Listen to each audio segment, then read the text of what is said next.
Steelers minicamp is here on Tuesday, so we're excited to get to cover it. But we want to talk about some recent comments by the Steelers quarterback coach, Mike Sullivan, about when we might see some resolution in the quarterback race between Mitch Trubisky, Kenny Pickett, and Mason Rudolph. And Chris Carter here on the Locked On Steelers podcast, joined by Wes Euler of Steeler Nation Radio. Let's get into it. You are Locked On Steelers, your daily Pittsburgh Steelers podcast, part of the Locked On Podcast Network, your team every day.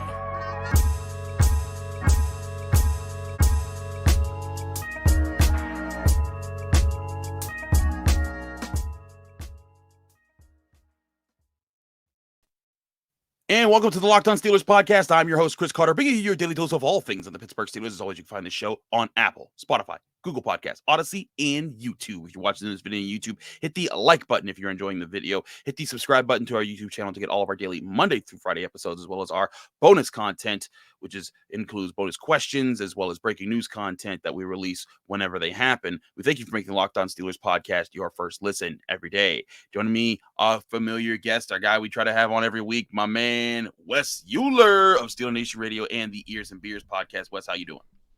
Fantastic, Mr. Carter. The weather has fully turned here in Western Pennsylvania. It's beautiful out today. It was beautiful out all weekend. And at least when you're going to be like you and I and not get any sleep, it's nicer to wake up to the sun shining than doom and gloom. Indeed. I am so happy that it's light out for longer. And also, when you get home from work, it's still sunny for hours. Like I enjoy that kind of stuff. So yeah, that's a good point by you too, because I know you and I, we both plug away in the evenings as well too. It's much easier to get work done at 9 o'clock when there's still some light out, as opposed to when it's pitch black and you're like, I just want to go to bed. Right. It's a much better message being set there by the heavens to give us that. So I'm always happy for springtime and summertime getting here. But Wes, I wanted to talk to you about some recent comments made by Mike Sullivan, Steelers quarterback coach, not the Penguins head coach. That's a whole different guy. But Mike Sullivan had an interview with Missy Matthews on Steelers.com. That was very interesting. And one thing that he said that everyone kind of caught on to, he said, talking about Kenny Pickett, he said he's really pleased with the two young guys that we have. He said Kenny Pickett coming in is working his tail off. He said he has to kick him out of the room. And then we've heard that from a lot of people, is that Kenny Pickett's work ethic is right up there. That's what we always heard at Pitt. This guy was a film fanatic. He would study everything on everybody. He would try to study as much as he could with his teammates. This is what you expect out of the rookie. But Wes, you brought something up to me that I thought was just as interesting about when we might see a resolution to this quarterback race. Yeah, that was, I think a lot of people picked out that Kenny Pickett quote, obviously, as they should, right? The first one in, last one out thing. You always like to hear that, particularly from a quarterback and from a young guy who's really trying to earn his stripes and carve out his role on this team. He said some nice things about Mitch Trubisky, too. Talked about how he's a professional, been through a lot of different, a couple good years in Chicago, a couple bad years in Chicago, a year sitting in Buffalo, a guy with a lot of experience, a guy with a lot of charisma and natural leadership. And then he talked a little bit about Mason Rudolph and Oladokin as well, too. But what stood out to me in that interview was Missy Matthews asked Mike Sullivan, hey, when can we have a resolution to all this? When should we expect to know who's going to be starting week 1 against the Cincinnati Bengals, out there in Cincinnati against the defending AFC champions? And Mike Sullivan said his answer was, not word for word here, not exact quote, but his answer was, we're not going to get into making a decision until we get to training camp and until we see these guys playing some preseason games. So I think a lot of Steelers fans are already tired of the quarterback talk. Honestly, they just want to let it happen and see where the chips may fall. But for those people, I'm afraid I've got some bad news because, Chris, if this lasts till, if they're going to wait till maybe after game 3 of the preseason before they make an announcement, it could be late August by the time we really have any more clarity on, who the true QB1 is. I certainly think that could be. I can see it happening by the second preseason game. I can see that being, and then the third preseason game being that whoever's fighting it out for the back end of the reps. Right, whoever gets the most reps for the backup spots. But I think this is interesting because this is what we've said. You and I have said for a while. It's like, listen, OTAs is just OTAs. It's kind of like that orientation period where the rookies had a little bit of orientation, but now here they are working with the entire team. and they're getting their first inclination of what NFL training is going to be like and getting ready for the season. And minicamp is here. That's the next step of it. But minicamp is still football and helmets and shorts. And as Mike Tomlin will tell you, that is not something that they consider actual football. So the notes that we're seeing, like last week, I interviewed Gunnar Olszewski, and he was talking about how he was catching touchdown passes in 2-minute drills from Mitch Trubisky and how good Mitch looked at times. So there's excitement behind that. There's people are excited, like, oh, you hear good things, or you watch a video that Steelers.com puts out that has Kenny Pickett throwing a really good pass. All these things are cool and all, but the Steelers want to see how these guys react when they're playing against guys who can hit each other, when they're playing against full speed guys and there's competition flying around, and it's not just, hey, we're all kind of friendly, just getting used to the NFL right here, because things do change. That's when we start seeing the scraps between the offensive linemen and the defensive linemen. That's when backs on backers start to happen, and that's where those rivalries get built. Yep. I think there's reason to be excited about this quarterback race and how this is playing out. But Mike Sullivan's point still stands. This isn't something we're going to see play out for a while. And again, when you're looking at these reps and you're hearing that Mitch Trubisky's taking the 1s, Rudolph with the 2s, and Pickett with the 3s, this is why I still have it as a hard shot for Kenny Pickett to win the quarterback race right off the bat. It's going to take him time to adjust. It's going to take him time to work past Mason. I think even Mason Rudolph, has that leg of knowing the offense and being an NFL veteran. I do think Kenny Pickett can surpass him, but I don't know if Mitch Trubisky is going to be someone that you can jump up 2 spots in one training camp. Again, we've talked about that, though. There's nothing wrong if it takes him a year. He literally just turned 24 on Monday. Yeah, and you know what? You don't want to put a ton of stock into what you and I saw the last 2 weeks at OTAs, what we'll see this week at minicamp. You don't want the guys to look like a disaster out there, obviously, but you want them to look like they belong, but you don't want to put a ton of stock into that at the same time. It's, when you were describing that there, it's kind of like everyone knows the term gym class heroes, right? Like you can get a little too in love with the gym class heroes in this settings who just jump off the field when they're just wearing a helmet and t-shirt and shorts. But with that as well too, like I don't think there's any reason to if you're someone who's really rooting for Kenny Pickett to win the starting job, or maybe you keep hearing he's taking the third reps, and that has you concerned because you're like, Mason Rudolph stinks, and how can Kenny Pickett be behind him? He must be struggling. Ben Roethlisberger was in the same situation his rookie year. When Ben Roethlisberger was at OTAs as a rookie, he was taking the third reps, and Ben was a higher draft pick. Ben ended up being the guy that when Tommy Maddox got hurt was sent in. So I would just caution people, too, just because he's, still and probably will be at minicamp this week, taking snaps as the quote, I'm using air quotes here if you're just listening to the podcast and not watching on YouTube, as the third guy. I still think that it feels to me like more of a two-person race. I don't know. Maybe you disagree on that. I certainly think Mason Rudolph belongs on an NFL roster, and it's not like they're just giving him charity out there by letting him be involved in this competition. But I do think if they get to the point, Chris, where they decide, okay, we need to, we're splitting these reps 3 ways. Mm-hmm. We want to cut that down to 2. I still feel like if they make that decision, Mason will be the odd guy out. I feel you on that. And listen, I'm a guy who said on this very show that Mason Rudolph is my third guy in this race. I also said that I think he has a better chance than most people give him to still have a chance at the starting position. I'm not saying he's going to win it. My guy's still Mitch Trubisky, followed by Kenny Pickett, and then Mason Rudolph. Yeah. But he is an NFL quarterback. He started 10 games. This is the system that he's played in for the last year. This is the team that he's played for the last 4 years. So he's going to have some things that he can use to He's the only one who worked with Matt Canada and Mike Sullivan last year. Yeah. Exactly. Like those are legs up to have. And so my whole point is, I'm not saying that definitely means that he's gonna go in and win anything, because I don't think he is. But I do think it lends yourself to the question, what do the Steelers do in a situation where maybe it is a little bit more competitive than they expected? And what do they do if all 3 of these guys are kind of hovering around each other? Who gets the start? Some people might say that might be automatic Kenny Pickett, but say it is Mitch Trubisky and Kenny Pickett as your top 2 guys. What do the Steelers do in that situation? What should they do with Mason Rudolph? Should they do anything with Mason Rudolph? We'll talk about that in just a minute here on the Locked On Steelers podcast.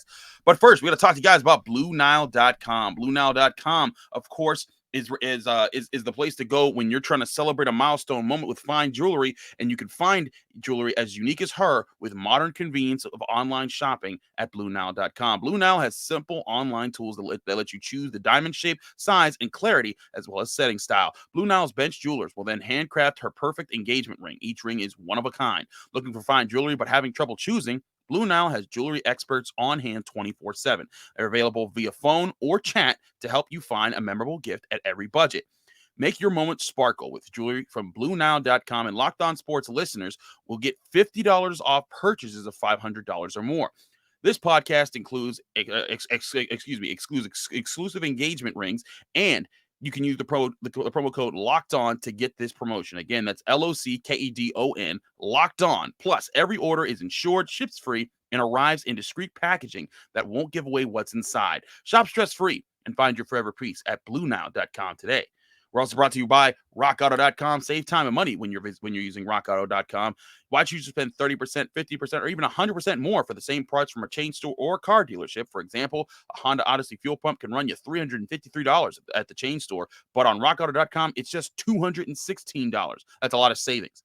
RockAuto.com is a family-owned business serving do-it-yourselfers for over 20 years. RockAuto's prices are reliably low for every customer. They have everything you can need, from brake parts to tail lamps to motor oil and even new carpet. Go explore their easy-to-use website today to find the solution for your car or truck. Go to RockAuto.com today, right now, and you can see all the parts available for your vehicle. Be sure to write Locked On in there. How did you hear about us, Bucks, so that they know that we sent you. Amazing selection, reliable low prices, all the parts your car will ever need. Visit RockAuto.com today. Now, Wes, when we do back-to-back ad reads, we keep it rolling here on the Locked On Steelers podcast, so let's do just that. Wes, people have been asking this ever since Kenny Pickett was drafted. If Mason Rudolph is your third-string quarterback, what is he even going to be here? There's people even saying, why is he even there now?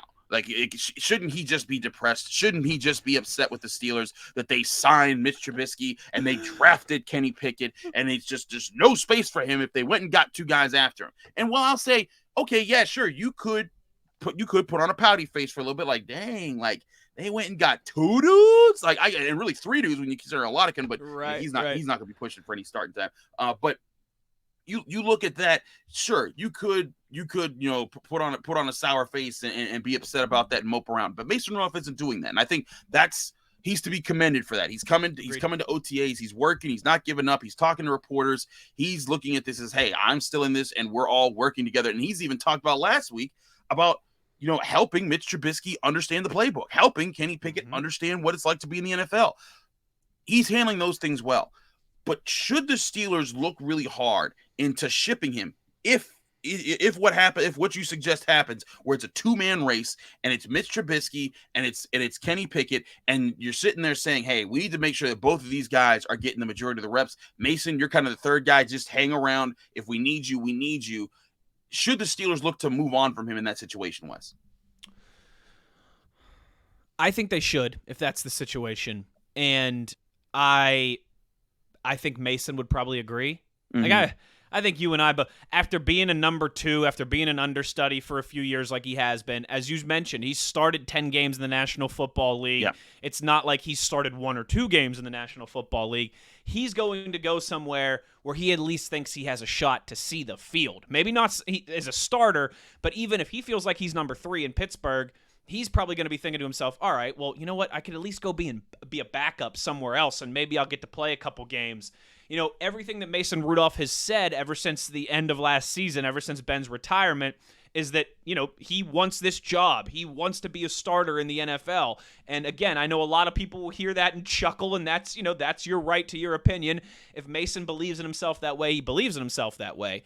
I think if Mason is the clear-cut number 3, that for both parties it would probably be best to move on, and I don't think you'd be able to get much for him. It's not like you're going to get a 3rd-round pick or a 4th-round pick. I just don't think that that's realistic. But to me, that would, end the potential for any friction in that relationship there. And if I want to go down this route too, Mr. Carter, I think that would be a nice boost of confidence for Kenny Pickett. If it is Trubisky 1 and they end up trading Mason Rudolph for a 5th or 6th round draft pick or whatever, you can look at Kenny Pickett and say, hey, we believe in you. Mitch is our number one, but if he goes down, you're the guy that we believe in. We think you're ready. And I think that's a legitimate thought process as well, too. I don't think if you're a Steelers fan and Kenny Pickett is it's just Trubisky and Pickett, I don't think you should be worried about that in terms of an injury or anything either. Kenny Pickett, we've talked about it, 49 starts in college, showed the improvement every year, 5 years of Power 5 football. I mean, we talked so much in the process about how he's ready for this moment, how he's ready to play in the NFL. So I wouldn't have any reservations about him being a backup. And because, I can see that where the Steelers would get to, halfway through the season and they're doing pretty well, let's say, and all of a sudden he picks up an injury and, people are like, oh no, well, we're really good. We got a chance to make the playoffs and now we got to throw Kenny in there. Should we have kept Mason Rudolph? That would not concern me at all. I think Kenny's ready, and I think if you gave him that clear vote of confidence by trading Mason Rudolph or whatever the situation may be, I think that would go even further in kind of, the belief that they would have in Kenny Pickett, whether things went great with Trubisky, whether they went bad with Trubisky, whether there was an injury, whatever. I just think too many, you keep all three, that's starting to feel like a too many cooks in the kitchen type thing for me. Too many cooks? Sorry, that was an Adult Swim reference. But to your point, I wanted to point out this tweet as well. Chris Mueller of 93.7 The Fan tweeted this out, and this was when it was Pro Football Talk who initially tweeted out saying C.J. Beathard, former Iowa quarterback, he had been carted off the field of practice from the Jaguars, and Chris Mueller pointed out, I was like, hello, Jacksonville, can I interest you in a gently used Mason Rudolph? And teams it might be something like that. Yeah. It might be something along those lines where, like, hey, maybe you get, like you said, a 4th, 5th round pick, or maybe a swap of picks. Like, hey, we'll give you Mason Rudolph and a 4th if you give us a 3rd. Like things like that, because teams do need quarterbacks. I mean, Josh Dobbs got the Steelers a 5th round pick, and Josh Dobbs didn't have the starting experience that Mason Rudolph has now. They got him for a 5th, and then they were able to use that 5th to go get whoever that tight end was from Seattle. I forget his name, Nick something. The Ohio State guy. This is Vanette. Nick Vanette. So like they were able to use that, so you could get depth pieces with that and work out trades and such. So Mason Rudolph certainly could be that. But I will push back on you on this, and people who have listened to me a lot, I've said this a lot, whether it's on radio, on TV, or right here on this show. I think the Steelers might be a little cautious about trading Mason Rudolph unless they feel like both Kenny Pickett and Mitch Trubisky are the guys. Like either one could start in the NFL and be fine. Because the Steelers just 3 years ago, Wes, traded away Josh Dobbs. What happened? Ben went down.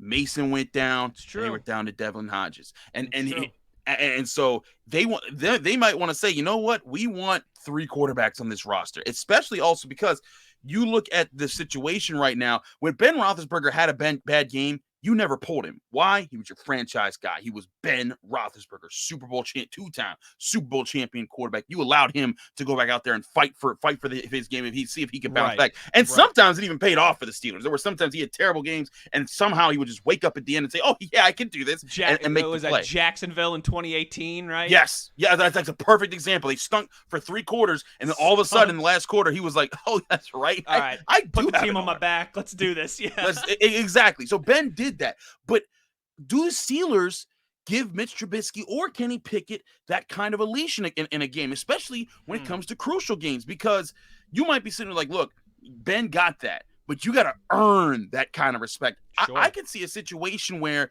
say, Mitch Trubisky has a really good, the first 5 games, really solid play. The Steelers like 4-1 or something through them. But then game 6 and game 7, you see him start to falter, and he's just hitting a wall, and it's just not working out. Kind of like how Ryan Fitzpatrick would, when he had his best, like really strong starts to the seasons, and then like fall off a cliff. And then you need to move to someone else. So say you move to Kenny Pickett, but Kenny Pickett gets hurt, and then you're in a situation where you go back to Mitch Trubisky you just pulled, or do you pull Mason Rudolph off the bench because that's why you kept him in the first place, was for this kind of break glass in case of emergency type of situation. Sure. I see it this way. I think Omar Khan, new Steelers GM, might look at this. He's gonna use Mason Rudolph, or if this situation arises where Rudolph's definitely the 3rd string quarterback, he's gonna use Rudolph as bait. I think he's gonna wait around because CJ Beathard, this just happened in OTAs and minicamp. When training camp happens and preseason happens, guys are going to get hurt and teams will start to get desperate. Chris, right now, right, we know Seattle's doing the whole Geno Smith, Drew Lock thing. Yeah, about that. If one of those guys gets hurt, so all of a sudden you've got two quarterbacks who are, Drew Lock, I don't even know if he's a serviceable backup. I think Geno's a fine number 2. I'm a little biased, obviously, but there's also a reason. I was going to say. There's a reason he's been in the league for a decade, all right? They wouldn't be keeping him around if he stunk. But, if I'm Seattle... Has he been around for a decade already? This is his 10th season in the NFL. I know, we're old, buddy. We're old. I would have sworn it was either his 9th or his 13th season in the league. Oh, there he is. There he is. I set I alley-ooped myself for that one. Oh, no. Sorry, I had to. But a situation like that, right, where a team thinks they have a quarterback competition and one of the guys ends up getting hurt, and gets blindsided, gets his ankle rolled up, ACL, whatever it might be in preseason. That happens a lot. That happens a lot around the National Football League. And Chris, again, I know a lot of people are probably listening to this thinking, man, you guys are you're talking up Mason Rudolph. Just 32 teams. Just do this math with me. 32 teams in the NFL. You all need at least 2 I know, WVU math here, all right? So correct me if I'm wrong. 32 teams in the NFL. I don't have this many fingers. Oh, no, I'm in trouble. I think so that's 64. I see where you're going. 64. You need at least 64 quarterbacks, basically, on game days, guys who can function, guys who you at least trust to put out there to win you a game. I would be very hard-pressed. I haven't made a list, but I got to think Mason Rudolph is one of the best 64 quarterbacks. I think that's fair to say. Playing football right now. I'm not saying he's in the top 40. He might be at the back of he might be high 50s, low 60s. But when you look at some of these... He's better than Nathan Peterman and Geno Smith, all right? I could pick on WVU and Pitt there. There you go. Yeah, that was fair. That was a good job. He's better than those two. He just is. So I think there's a place for Mason Rudolph in the league. I don't think it's as a QB1 for a franchise for the next 10 years, but there's a place for him in the league. How do you balance that versus a place that he could have in the black and gold? Absolutely. And I think that could be a big question that the Steelers ask themselves. And hey, again, a lot of this will come down to hold on to your chips. Ain't no reason to play. The Steelers, they have proved time and time again, rushing into a situation, it can sometimes produce greatness. You can luck into it and just happen the right. But when you rush a roster decision, and then you're saying, oh, man, if we had just waited, that guy was going to open up in free agency later because they couldn't afford him. Or, oh, man, that team's lost this guy. We could have traded this guy over there to get something off of them and use that for either right now or the future. I'm with you that if the trade scenario pops up and you can get, say, a defensive lineman, say the Washington Commanders call and they're like, hey, we need an arm. Can we get Mason?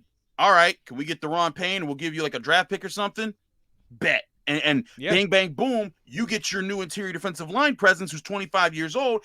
And now you're talking a little bit different about the defensive line and the run defense. So there are ways to use Mason Rudolph, I think, for sure. But there's no reason to rush into it. Like people are saying, just trade him now. Why not? Just trade him now.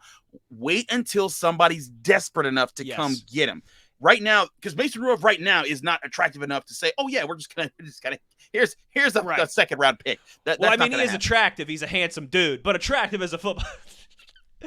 You know what? Last week I had to deal with Kaboli talking about Najee's butt. Now I got to hear you talk about how attractive Mason Rudolph is. What's up with you guys? You know what? Too, as I'm thinking this out, last thing. You might have to wait for the Baker Mayfield domino to fall as well. That's another thing as well. Because a domino falls, though. That's true, but if you're an NFL GM and you even are at the point right now where you think I need to add another arm, you're probably still more willing to wait to see if you can get Baker in free agency than trade a third day pick for Mason Rudolph. So I agree with that. That Baker domino might have to fall first, really, before there's more movement after the fact. Certainly. I think that's a big factor here. We'll keep you up to date on how the situation plays out. But I want to talk about another side. We're going to get off quarterbacks for a second. I want to look at a top 25 list. And lists are always fun, but there was recently a list it is list season. But there was recently a list published on CBS Sports about the top 25 players who are 25 and under. There was one Steeler who made the list. Oh, I think that player was listed too low on the list. I think they need to be higher up on it. We'll talk about who that was and why I think that in just a minute here on the Locked On Steelers podcast. But first, we gotta talk to you guys about our good friends at betonline.net. Betonline.net, of course, is your number one source for all your sports gambling information out there. You can find all the latest developments in sports, league reviews, news, including the NBA Finals. Game 2 just finished the other night. It's 1-1, headed back to Boston for the Celtics and the Warriors. Meanwhile, the NHL playoffs, they're trying to determine who's going to make it into the Stanley Cup Finals. That's a lot of excitement. And, of course, Major League Baseball well underway. The Pirates have actually won a bunch of their games recently. What's up with that? You can find all this information and more to help you get your betting on at betonline.net. BetOnline is your continued source for all your sports wagering information, as well as live betting, playoffs, esports, and more. Head to the website today and use your mobile device to learn more about the trends in the action at BetOnline, where the game starts.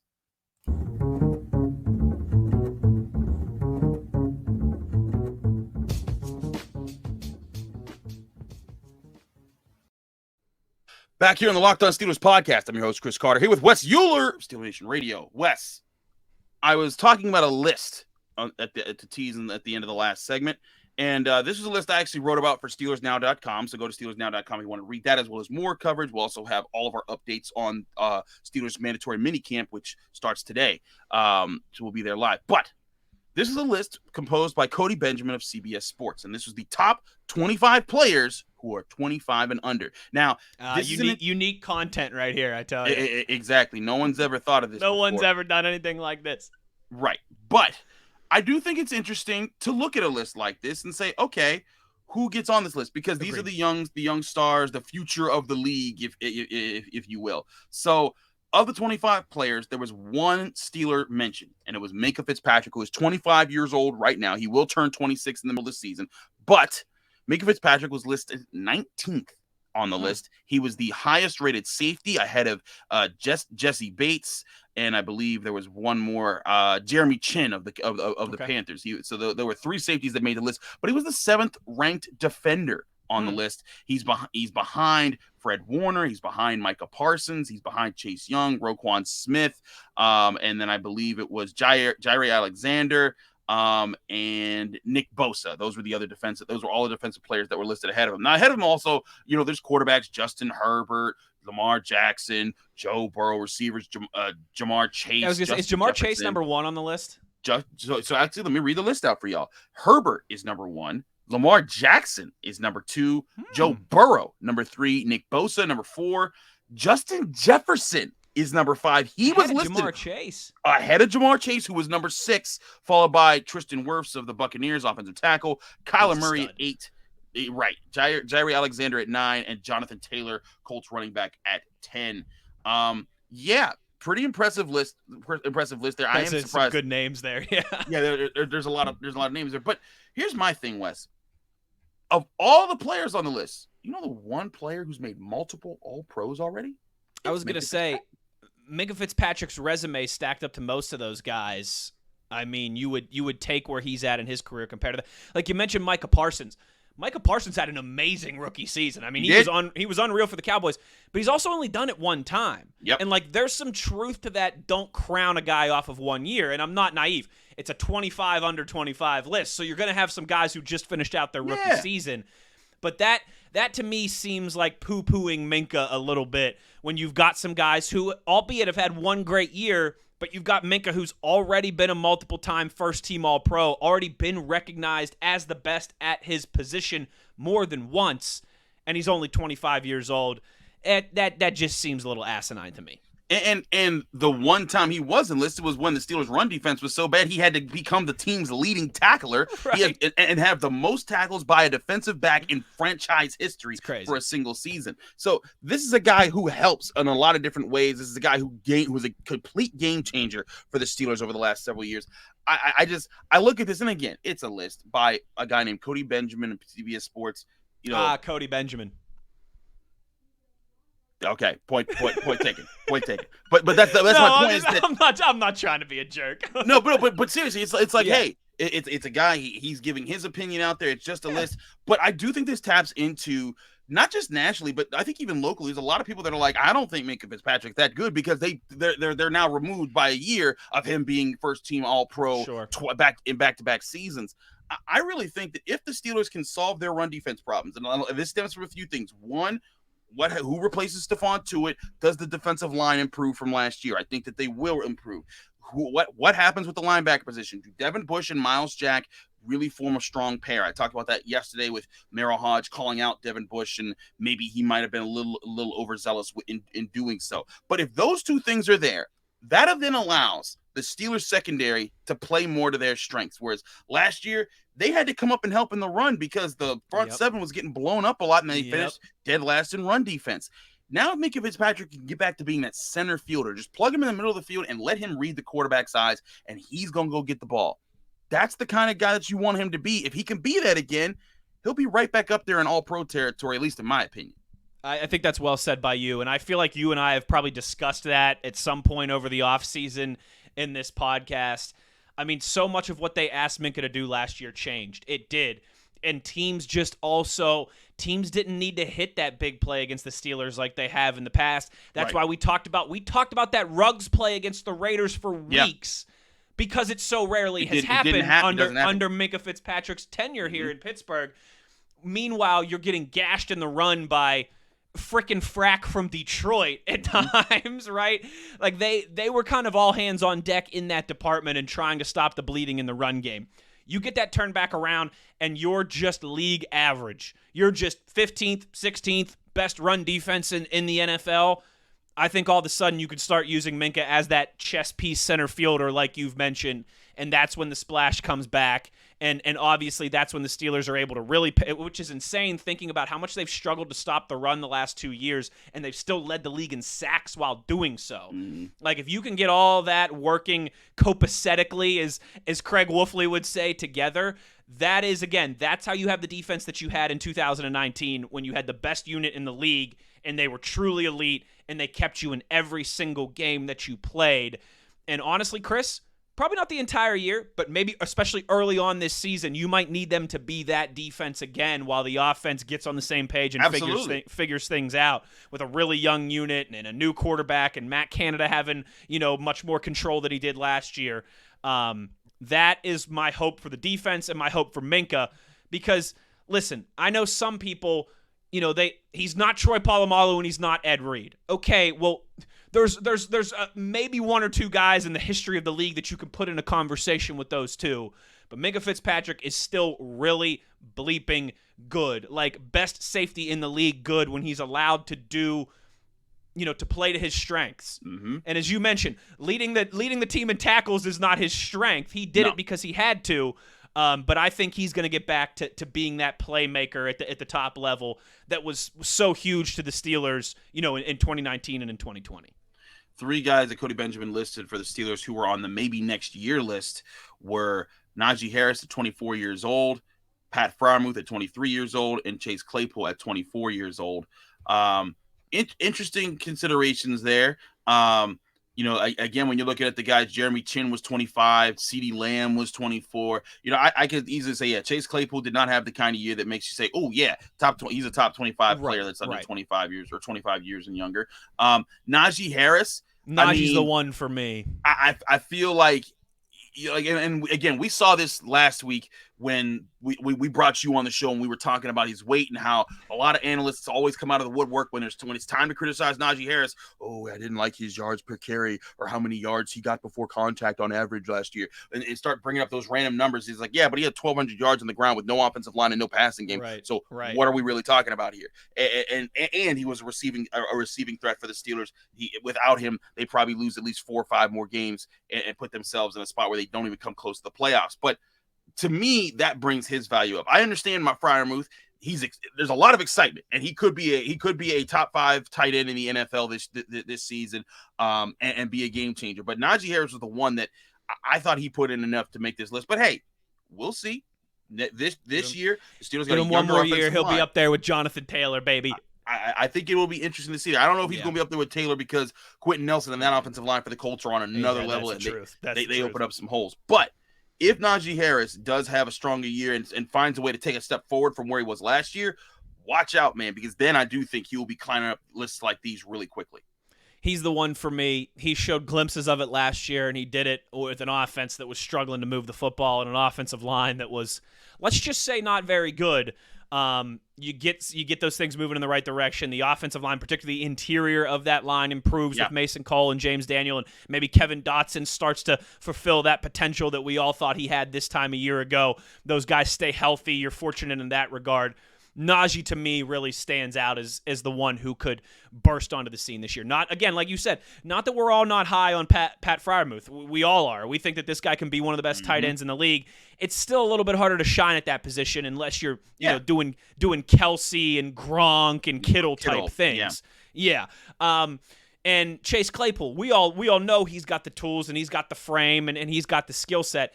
But my goodness, are there a lot of wide receivers that have that as well, too. The wide receiver position is just loaded with young talent across the NFL right now. So to me, Najee Harris really feels like the one who's primed to potentially make that list next year. I feel you on that. We'll see how these guys play out looking out the rest of the year. But I do think the Steelers, they got a young roster. They got a lot of guys. I mean, James Daniels, 24 years old. Chuks Okorafor, 24 years old. George Pickens, will he be on this list next year? Will Calvin Austin become a playmaker that people start recognizing? There's a lot of young guys, that are on this list. Kenny Pickett could be on the list next year. Kenny Pickett, who knows? He becomes a starter and he starts lighting it up. He will be on this list because quarterbacks do get that kind of love. I do think there's a chance for the Steelers. They got a lot of young players on their roster right now. There's a chance for any of these guys to promote themselves to superstars with how they play this season. We'll see how that rolls out. But like I said, the next step of that is mandatory minicamp that starts today. We'll be giving you coverage of that. Wes, let them know how they can listen to you live from minicamp, all minicamp long. Yep, so Tuesday, Wednesday, Thursday, we've got 6 hours of live coverage on SNR. It begins at 10 a.m.